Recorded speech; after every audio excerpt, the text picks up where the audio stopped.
Hello everyone, my name is Clantis and welcome to Clantis Dumagute podcast. So once again we meet and of course, as you guys know, that this channel is all about having an engagement and bridging the gap between Africans and the African diaspora. I saw somebody earlier saying to me that the African diaspora is not just the African Americans. If I knew that there were other African diasporans as well, and I was like, yeah, I do know that. But the thing is, the people that are coming to South Africa, okay, let me just speak for myself. The people that are contacting me and the people that I'm learning from, their history, which is very similar to that of our history here in South Africa, we are clicking. We are resonating with each other. We don't see any differences with each other. The best part about it is the natural love that we have for each other. You would swear we've known each other for years. For years. And I am saying that I know that there are other African diasporans out there, but if they are coming to South Africa, I am not getting the opportunity to meet them. I'm also not seeing them creating videos and saying, hey, I'm coming to South Africa, or I've been to South Africa. Yes, there are those now and again that I would see. But for me personally, as you guys know, that this channel is not research-based. It is about my experiences as well as my observations.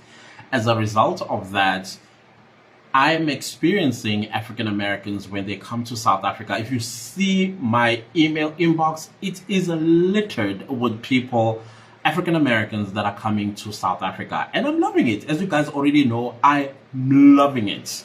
And I see as well in my comment section, South Africans feeling exactly the way I feel. They're excited. They are loving this. They are sharing the experience and the feeling that I always have when I meet my AA brothers and sisters. So if the other diasporans are coming and they are not emailing and say, hey, we are coming to South Africa, would like to meet you, have, a sit down, and then I get to learn about their histories. To be honest with you, I don't remember at school learning anything about the African diasporans in UK or in Europe for that matter, like Afro-Euros. I don't know their history. I know that their ancestors were also kidnapped from Africa and they were forcefully taken to Europe for whatever reason. I know also that there are other diasporans in Canada, in Argentina, in Brazil, Afro-Latinas. And I'm hearing stories as well about that, how they are basically denouncing the African part of the existence. That's okay. Do whatever you want, whatever you feel, but facts, about facts, right? You cannot dispute them, irrespective of how you feel. For me, it's just self-hatred. That's it. End of story. So I know that they are everywhere. I know that. But if I'm not going to get the opportunity to meet with them and then learn about them, learn about their history, learn about why they felt that it was time for them to either visit South Africa or visit Africa or whatever the case might be, I want to learn all of that. So if they are not going to say, what's up, I'm coming, I'd like to meet, then of course they are not going to be spoken about on this channel, even though I know they exist. I know they exist. But I'm getting African Americans who are contacting me and I'm experiencing them and the conversations that we have, the fun that we have in Soweto, the fun that we have at other African Americans that are living in South Africa. We'll go to their homes and we'll have a braai and play cards and have a great time together before they go back. If you remember a video ago, not a video ago, few videos ago, I said, if you visit South Africa, okay, fine, go to the tourist scenes and stuff like that. Go to your safari if you want to go to a safari.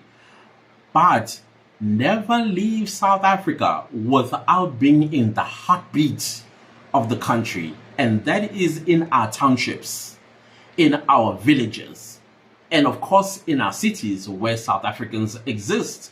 If you really want to immerse yourself in the South African experience, because I have seen some people who have created videos rather disappointed that they did not get the African experience when they came to South Africa.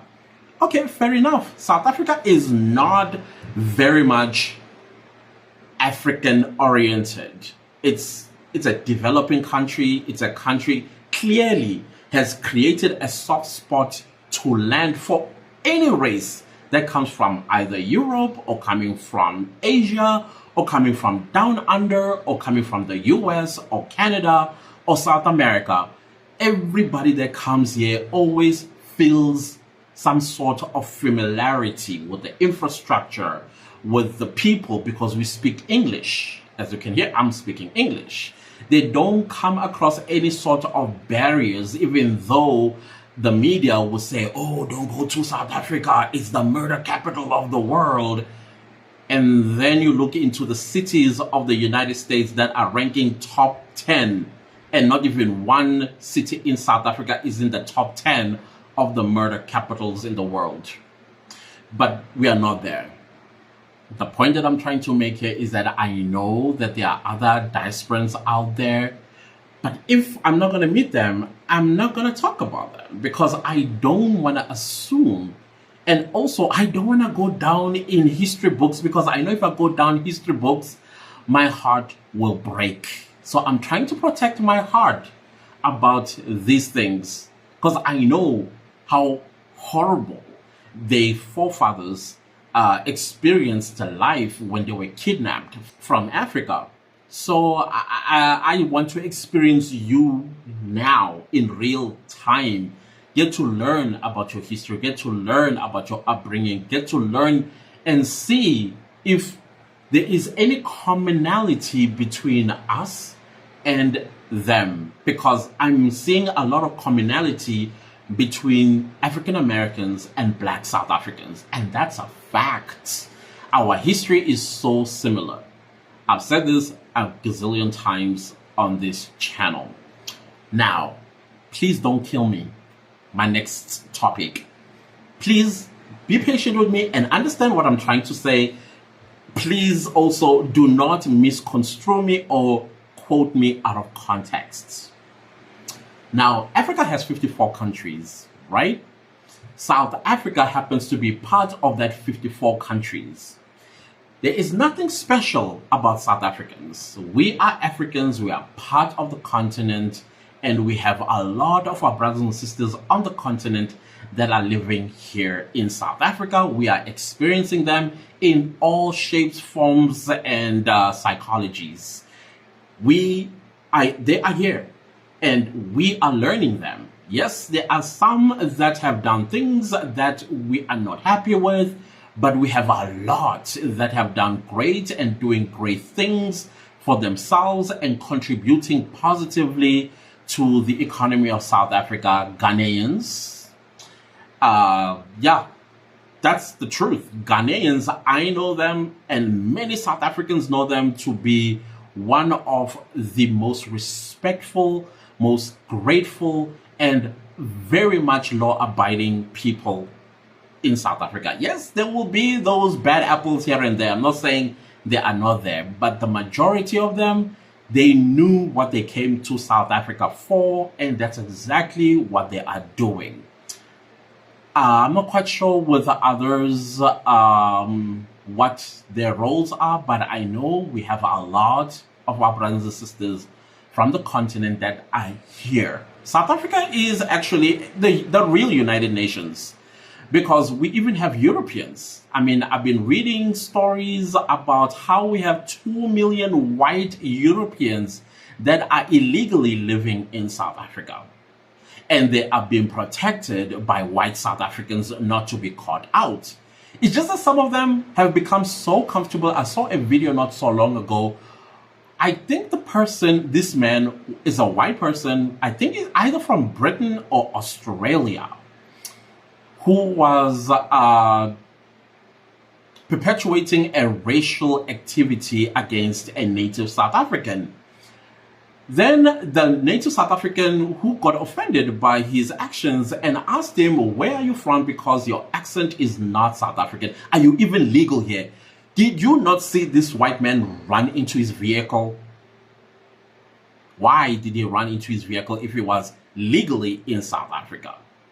So some of them have gotten so comfortable that in a foreign land, they are doing nonsense. So we are not there. The point that I'm trying to make here, and the reason why I'm asking you not to kill me for what I'm about to say, is that I'm also teaching my African American brothers and sisters that are living in South Africa and those that are visiting South Africa that out of the 54 countries on the continent, if you happen to visit South Africa, can you not say, I'm in Africa? I know you're in Africa, but be specific, because South Africa is catching stray bullets for some reason.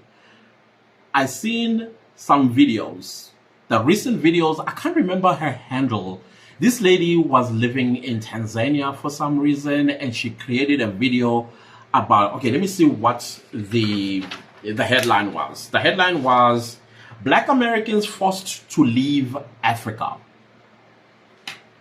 Now, as a South African citizen, I'm like, okay, where in Africa you are forced to leave? Because I know for sure South Africa is not forcing anybody to leave, especially African Americans.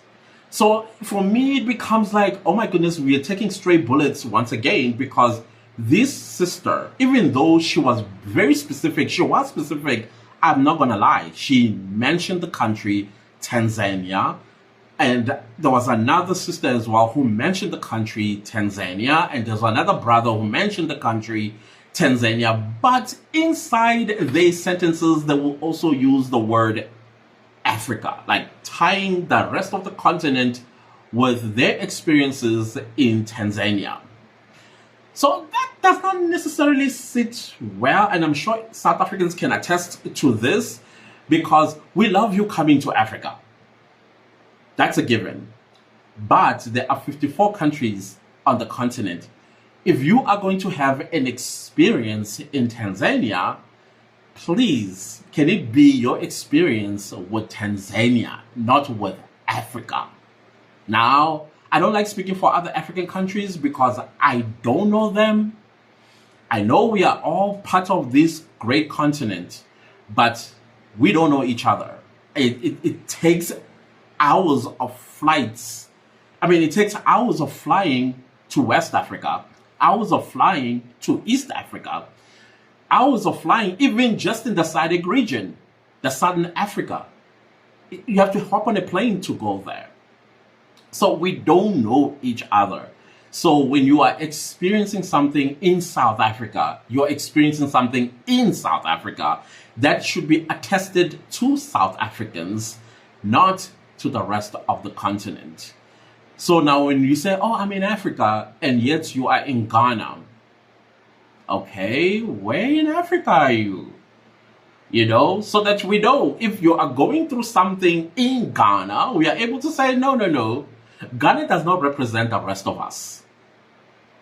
But if all of us collectively as an African continent, we have the same mentality, the same experience that you experience in every African country that you've visited, then I think you're justified when you had a bad experience and the same experience in every one of these African countries to say Africa. Again, please understand what I'm trying to say, because we know ourselves as South Africans. I've created a video, I think several times, where I talked about the number one principle and value in one called Ubuntu. How we treat people, before we treat people, how we treat ourselves amongst ourselves. Because charity begins at home. I can treat you with absolute love, respect, dignity, and all of that, and yet I'm doing the opposite for people that I live with in this country. It makes absolute no sense. So when you come from wherever you come from, and then you look at us, the first thing that you should see when you look at us is like, wow, South Africans really love each other. Because we do. And it's not just South Africans, black South Africans with black South Africans. It is always black South Africans that reach out with love and Ubuntu to other races that live in South Africa. Yes, sometimes we get rejected by the other races. Fine, cool.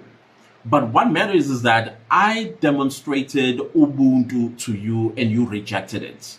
So I've heard my African American brothers and sisters saying that South Africans, they love each other. That is why it's so easy for us to love you as well, because of this value and principle that we are taught from birth. So now when I hear that you are having a bad experience in Tanzania or Kenya or South Africa for that matter, and then you say, Africa. No, it's not the continent. It is that specific country that you had a bad experience with or a good experience with. Credit that particular country. So that we also get to learn as Africans that what not to do. So that we are able to talk to each other. I saw a comment in my comment section about our staff at the airport taking money from our visitors. I wrote a letter to EXA of complaint. Like, this is not on. Don't you pay those people? If you're working at EXA, sorry, we are fixing things. And some things cannot be just another African country. I refuse for South Africa to be just another African country. I refuse, honestly speaking. You get paid to assist people with their luggages from the aeroplane to arrivals when they meet their families or when they meet their transportation or whoever came to pick them from the airport. You get paid for that. Rather, let the person that you have assisted to be the one that says, thank you for helping me, giving you a tip. Not you now waiting, like, I'm waiting for my tip. You get paid for that. It is wrong. So I did write a complaint and I did get a response.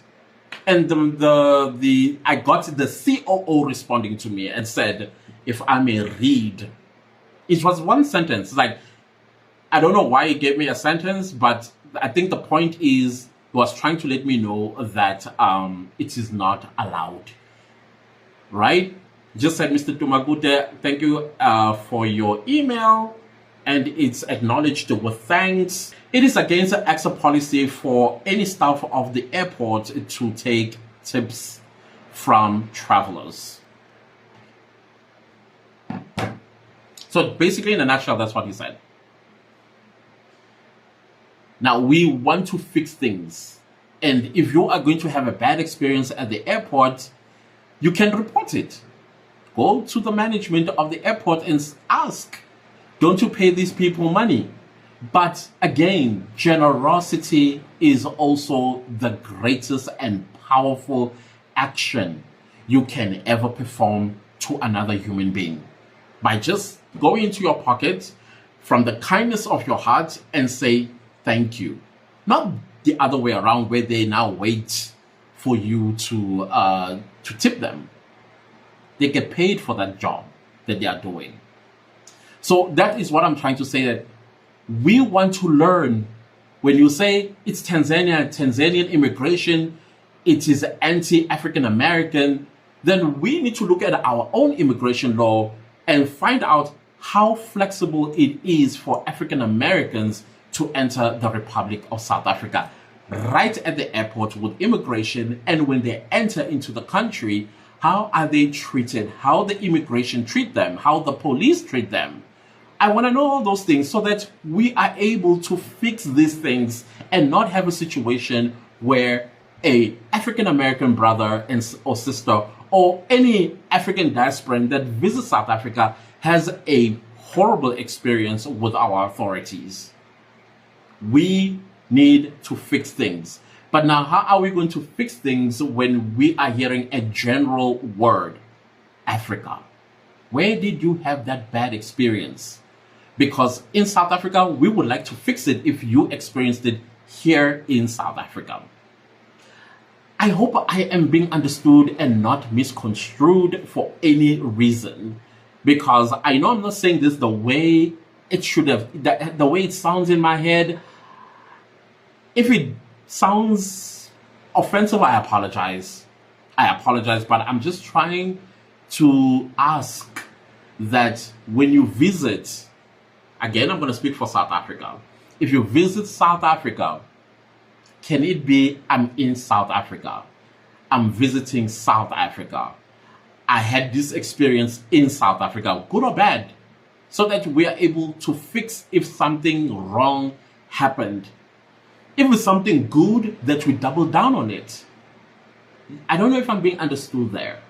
So now to have a headline that Black Americans are forced to leave Africa, we are taking a stray bullet on this very topic alone. That headline alone, South Africa is taking stray bullets, just like we've been taking stray bullets with the other things that are going wrong elsewhere on the continent. And there's no specific location. Where did you have that experience? And same thing when you are in South Africa and you are having a bad experience in South Africa. We got 9 provinces. Where in South Africa did you have that experience so that we can fix it? Speak to the people of that province and say, guys, please do not chase away our visitors. Your province is part and parcel of all of us. You do not represent us in whatever you've experienced. It's just a few people that were not brought up properly that had done that to you. Now we need to fix it. That's all I'm asking, please. Now let's go to the immigration laws of South Africa, because I noticed the South African immigration laws are just as difficult for African Americans that want some kind of a visa. The easy visa to get here is retirement. Okay, maybe retirement not necessarily easy, because there are some stringent requirements. $2,000 a month that have to come into your bank account. You need to be working in the US or something like that. The easiest one is a student visa, business visa. As long as you have about $350,000, then you get the business visa, which I think is like 5 million rand. That is steep. That is steep. I get it. I get it. We do not want hobos and people that are going to be a burden to the government of South Africa, which is already burdened with other issues and other nationalities that are draining the South African system. I get that. But is there any other way where it's not going to compromise the visa holder as well as the South African population? I think there needs to be some kind of a deeper conversation amongst our lawmakers, because we are missing out on a lot of things, particularly special skills. People with great skills, whether they are retired and they would like to contribute their experiences and expertise in contributing to the South African development. I think we're missing out on that. That's a missed opportunity. But then again, I have to go back to once bitten, twice shy. I've said this before on my videos that when South Africa walked into democracy in 1994, we also opened our borders. And we had all sorts of people coming to South Africa. And unfortunately, amongst the people that came to South Africa, they came to South Africa with bad intentions. There are nations on this continent whose passports are red, meaning like they are not allowed in many countries in the world. And they saw an opportunity in South Africa because the truth of the matter is South Africa was riddled with the most corrupt government department called Home Affairs. Corrupt to the core. And these people were selling off citizenships to criminals, to terrorists, to people that shouldn't have been granted any of these documents. Because what they did was they used South Africa as a means to enter other countries in the world, because they couldn't do it with their own passports, because their passports have been, has been declared persona non grata or something like that, like undesired passports into these particular countries. So now they came in, they would marry South African women, dump them without even knowing where their husband had gone to, because they got that one powerful passport called the South African passport. And then they went into Europe, particularly the UK, where South Africa used to enter the UK visa-free. For years, South Africans, when they traveled to the UK, it was visa-free. Now, the UK started experiencing things. And every time when they looked at the passport, it was a South African passport that were causing these criminal activities that suddenly popped in the UK. And that's when the UK blocked us and said, South Africa, get your Home Affairs right, and we will restore your visa-free status at some point.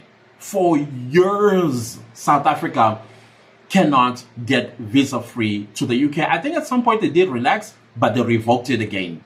Because I think I saw an article, if I may read this article. Basically, it's an article from MoveUp, okay? The writer is Ryan Renison. He says the UK revoked South Africa's visa-free status in 2009 after 10,000 blank passports went missing. A notable security hazard for a nation that has had its fair share of terrorist attacks. I don't blame the UK for that. But not so long ago as well, the first time UK stripped us of our visa-free status, I found another article in the Mail and Guardian, if you can allow me, so that you get to understand why our immigration laws suddenly got so tight. The United Kingdom is likely to strip South Africa of its visa-free status this year. This is 2008. Because of rampant corruption in the Department of Home Affairs, the reported Sunday Times. South Africans would have to pay £63, nearly 1,000 rand, and provide fingerprints, facial biometrics, and travel documents to obtain visas, said the newspaper. More than 250,000 tourists, business people, and family visitors to Britain would have to apply for visas each year. The door is being shut because corrupt Home Affairs officials have been dishing out genuine passports to people such as smugglers, foreign asylum seekers, and allegedly suspected terrorists wanting to enter Britain, the report said. As a result, Britain immigration experts said the South African passport was no longer worth the paper it's written on. Ouch, that hurts. South Africa leaped to the top of the British government's visa hit list last month following a British trial that heard that at least 6,000 illegal Asian immigrants had been smuggled into Britain on South African passports. Last week, Sir Stephen Lander, chairperson of Britain's Serious Organised Crime Agency, told Britain's Home Affairs Committee that the case is likely to lead to visa controls being placed on all South Africans, said the Sunday Times. British immigration authorities are currently subjecting South Africa with other countries to a visa waiver test expected to end this year, 2008. Experts say South Africa was almost certain to fail on 3 of the 6 key criteria due to crime and Home Affairs corruption. On Friday, the British Home Office insisted a decision had not been made, but admitted that the issue raised by a recent police operation will be of concern to both governments. Cleo Mosana, spokesperson for the Home Affairs Minister Nosiviwe Mapisa-Nqakula, who is now the Speaker of Parliament, she was the Minister of Home Affairs back then, acknowledged on Friday that there were major issues about the integrity and credibility of South African passports, the Sunday Times said. She said South Africa had met Britain to discuss the review. South Africa was attempting to deal with the passport corruption. So after that, that's when South Africa started tightening up its immigration laws, because we were getting a bad rap. Not only Britain was starting to tighten up their borders against South African passports, but other countries where we go there visa-free, they were starting to say, wait, no. If South African Home Affairs is this corrupt and dishing out genuine South African passports, then we are in trouble. Which is true. If I was Britain, I would have done the very same thing. The credibility of the South African passport, questionable.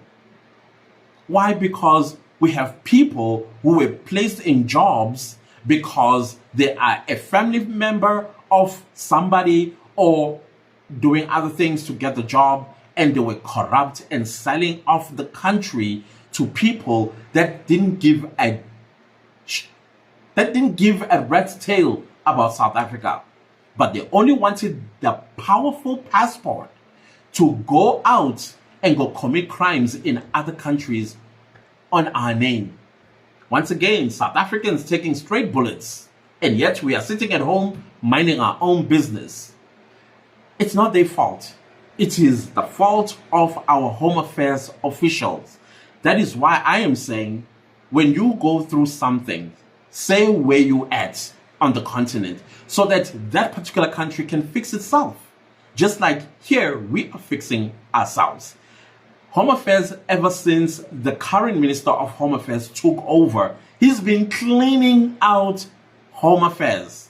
The corrupt officials, he's been getting them arrested. We have a new passport now. The new passport, for me, I think it is incorruptible. And unlike the previous one, this one, it got watermarks. It's near impossible to corrupt it. So those are the things that the current minister is busy with fixing, so that we do not lose our visa-free entry in 123 countries. That is a lot of places we can still go visa-free. But the biggest loss, I think, for South Africa is the UK, because there are a lot of South Africans that live in the UK, and their families would like to visit them during Christmas, during Easter, during the course of the year. But now we have to go and get a visa that is already expensive, because we have to go through facial recognition and biometrics and all of that stuff. Cost money. Then on top of that, the plane ticket and all of that other stuff that needs to be involved in traveling to the UK. Before we just hop on a plane, land in the UK, get our stamp into the UK, able to visit our families without spending extra money.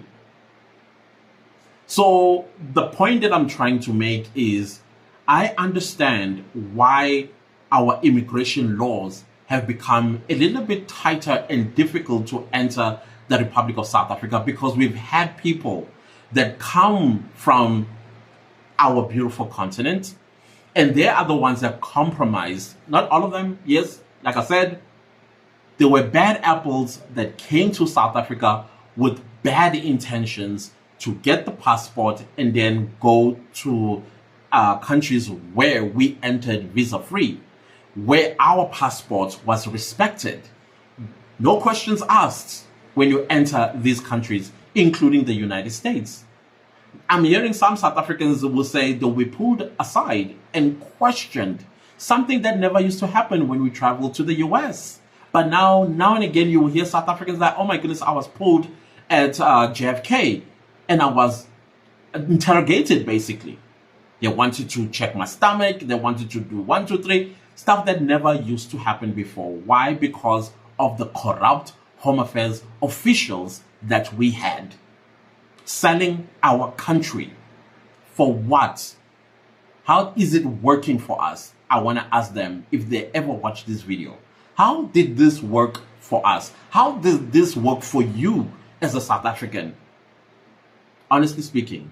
So the other lady talked about being scammed in Tanzania.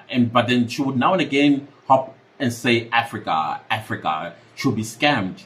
She was so tired of being scammed in Africa. And I'm like, okay, I see. Because we are having an issue that I think that needs to be fixed in South Africa. In South Africa, prices are fixed. We don't negotiate prices. We don't have a negotiation culture. You walk into a store, prices are displayed. You walk into a flea market, prices are displayed. You walk wherever there is some kind of a wholesale or a, what you call those stores. Any store for that matter. Prices are fixed. You don't negotiate the price. You walk in the store with the amount that you are going to buy that item for. But I am hearing stories, especially from our American brothers and sisters, that will go to a flea market of some sort. The moment the person that is selling hears the accent, they hike the prices. Not in South Africa. Not in South Africa. And I am saying to you, if you come to South Africa, take me with you. I would rather you take me with you so that when they try it, I'll be like, this material could not cost 600 rand. Okay, I almost said the name. My friend and business partner bought 2 t-shirts, measly t-shirts, for 600 rand a piece. Where have you heard that?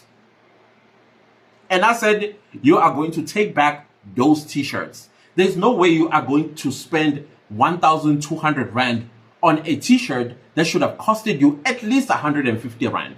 At least 150 rand. This scam, we need to fight it as South Africans. If you're going to have an African American or an African diaspora coming to South Africa and then they want to meet up with you and they are going shopping, go along. Go along with them. Protect them from these scammers. Prices in this country are fixed. There is no way a t-shirt like this one I'm wearing would cost more than 150 rand. And when you touch the material, it feels exactly like this. There's no special quality to that t-shirt. The moment you hop on the plane and then you wash it the first time, suddenly it's all messed up. But in South Africa, you spend all that money. That is a bad name on our name.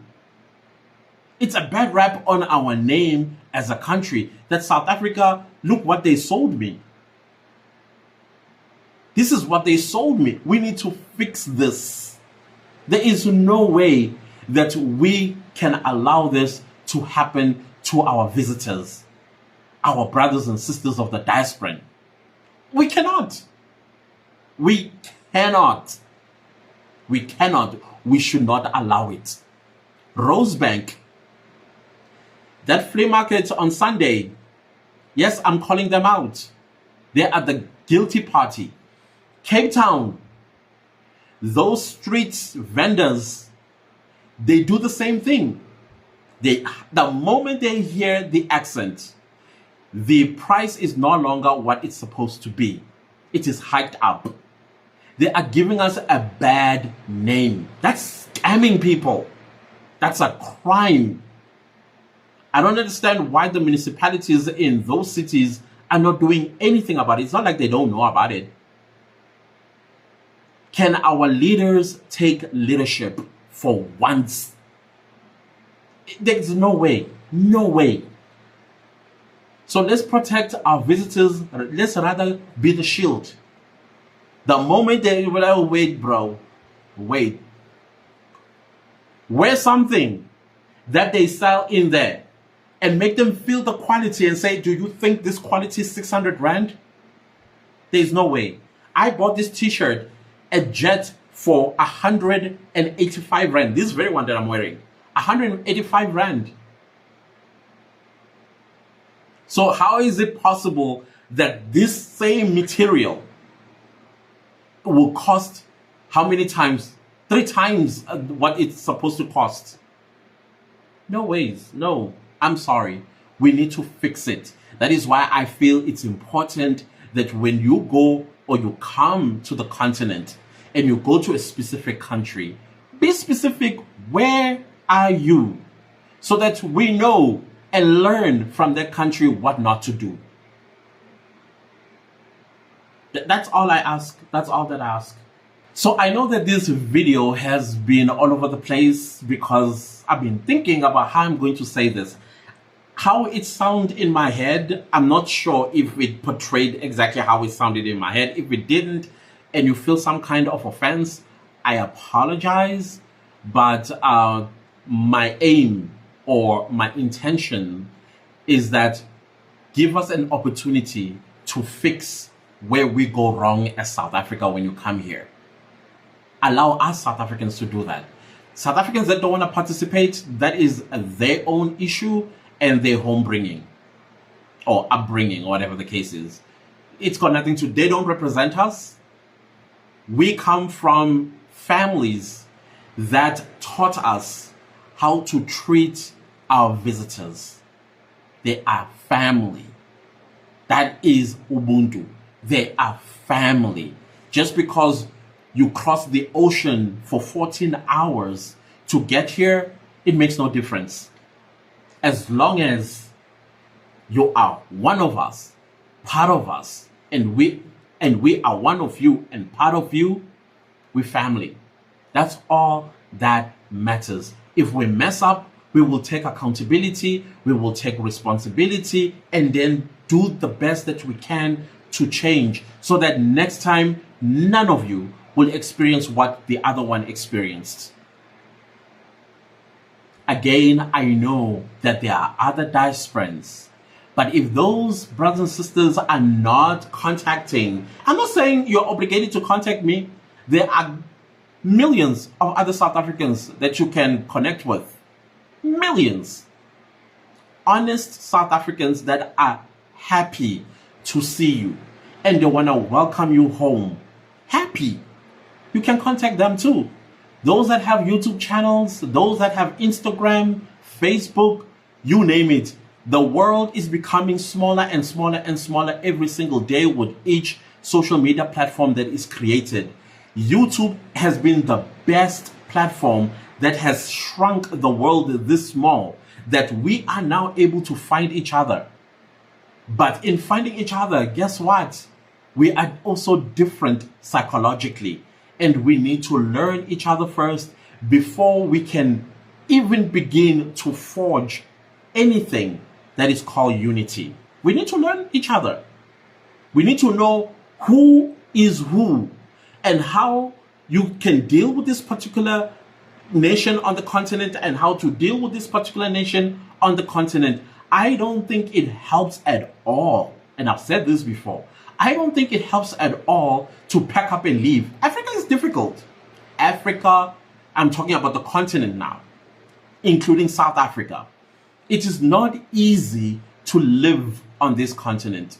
And before you pack up your life in the United States, in the UK, in Canada, Argentina, wherever the African diasporans may be, know that you are going to one of the most difficult environments ever existed. Because we have so many things, so many odds that are against us, simply because many odds. We got resources that people want to steal from us. Now that we are more protecting of these resources and we want to share them amongst ourselves as Africans and our descendants, you, the one in the US, the one in Europe, the one in South America, the one in Canada and down under. We want y'all to come and get your own pot of gold. So now, first we need to learn each other. Learn each other so that we know how to improvise around each other, so that we can get along. I don't think there's anything wrong with that. We may not agree on many things, but what's important, intelligent thing to do is to agree to disagree with each other, compromise, and still be able to move forward. Picking up and going back, I don't understand how that works for you.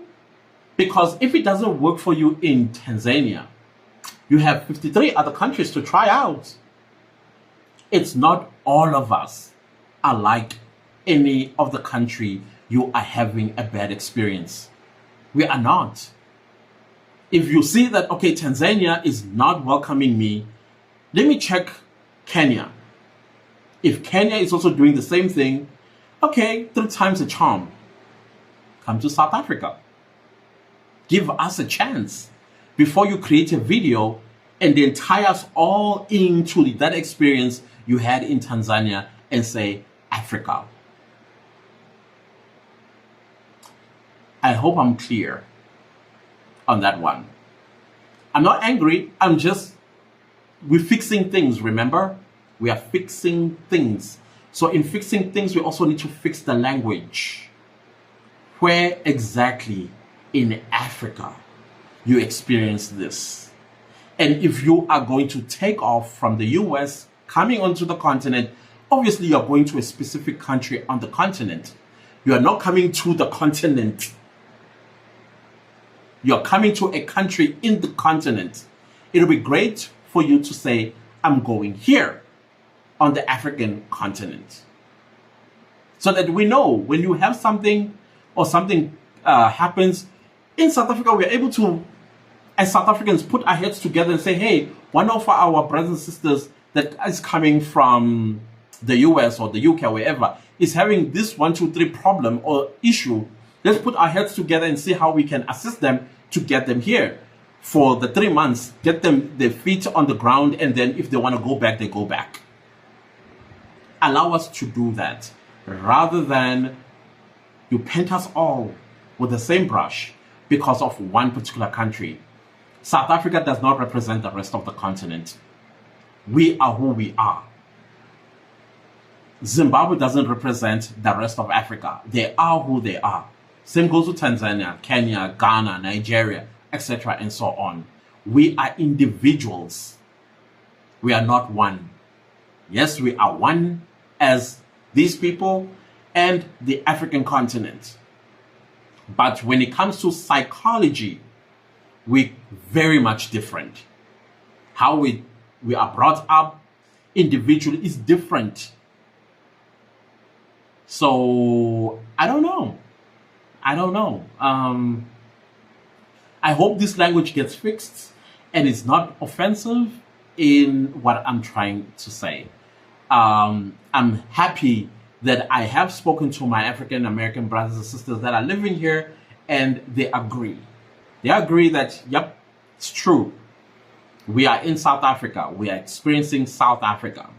And if something in South Africa that happens to them, they are able to say South Africa, not Africa, where other poor countries had absolutely nothing to do with your bad experience in South Africa. So no, not all African countries are forcing Black Americans to leave the continent or that particular country that you are leaving or forced to leave. So please, let's fix that language so that we know what we are dealing with. As South Africans, we like to learn and enhance our Ubuntu so that you never have to go through what you went through somewhere on the continent. Well, guys, thank you for listening to my little rant. Until next time, goodbye.